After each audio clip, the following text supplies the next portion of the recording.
And then sings my soul, oh, my Savior God, to thee.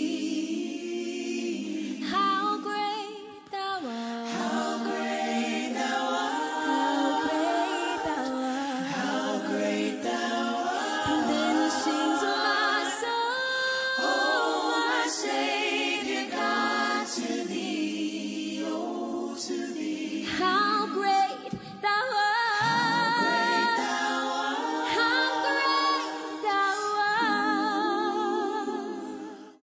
Syukur para sahabatku yang setia mendengarkan firman Tuhan dan terus-menerus ada satu semangat dan kerinduan untuk menjadi pelaku-pelaku firman Tuhan.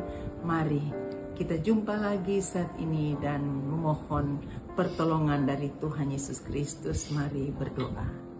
Ya Aba, ya Allah Roh Kudus, di dalam nama-Mu, ya Tuhan Yesus Kristus, kami datang lagi mengangkat pujian syukur, hormat hanya bagi-Mu karena Engkau baik dan sangat baik. Kamilah yang banyak salah. Ampuni dosa-dosa kami dan terima kasih atas janji anugerah Allah pengampunan dosa. Dan saat ini Roh Kudus dengan penuh rendah hati kami memohon petunjuk-Mu. Berbicaralah kepada kami di dalam nama Tuhan Yesus Kristus. Ada jawaban yang penuh kepastian hidup. Haleluya. Amin. Saudara, jadilah tenang. Menguasai diri supaya kita dapat berdoa. Puji Tuhan, kita dengar apa kata firman Tuhan dari 1 Petrus pasal 4 ayatnya yang ke-7 begini bunyinya. Kesudahan segala sesuatu sudah dekat.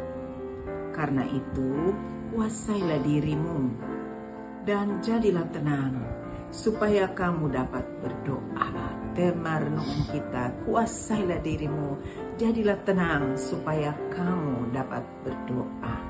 Saudaraku yang kekasih dalam Tuhan Yesus Kristus, kesudahan segala sesuatu sudah dekat.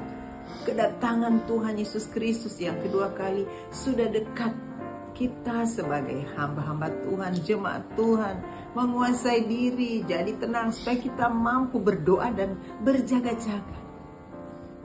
Puji Tuhan, berjaga-jaga, berdoa, menguasai diri.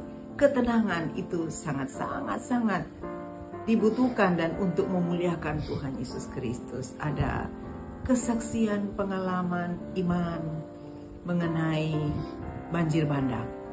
1 minggu sebelum terjadi banjir bandang, kami melakukan pelayanan di daerah itu. Rumah tempat berdoa banyak mujizat terjadi. Orang lumpuh bisa berjalan, banyak orang sakit menjadi sembuh. Tapi setelah selesai pelayanan, ya kita berjaga-jaga dan berdoa. Roh Kudus sudah ingatkan, atur tempat yang ada di sana. Rumah itu sudah tidak digunakan lagi, tapi kamarnya itu saya rapikan.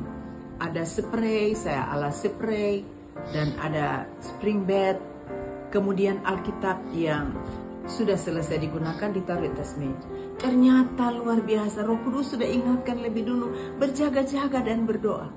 Setelah kami pulang berapa hari kemudian, banjir bandang datang, batu-batu yang besar, pohon-pohon ya datang di desa itu. Semua terjadi kekacauan, tidak ada ketenangan karena banyak orang melakukan ketidakbenaran. Ada juga yang hanyut, meninggal, tidak dapat. Bahkan ada suatu bangunan yang tergeser. Tapi rumah di mana kami berdoa, di mana saya atur spray dan bed cover, tidak terjadi apa-apa, saudara. Tidak ada kotoran sedikit pun di Alkitab yang saya letakkan di atas meja pada waktu berdoa. Saudara, sedangkan barang-barang itu dijaga oleh Tuhan Yesus Kristus, apalagi kita hidup kita, maka rumah itu dijadikan tempat untuk menampung pengungsi-pengungsi, dan kami mengkoordinir orang-orang yang datang untuk berdoa dan memberi bantuan.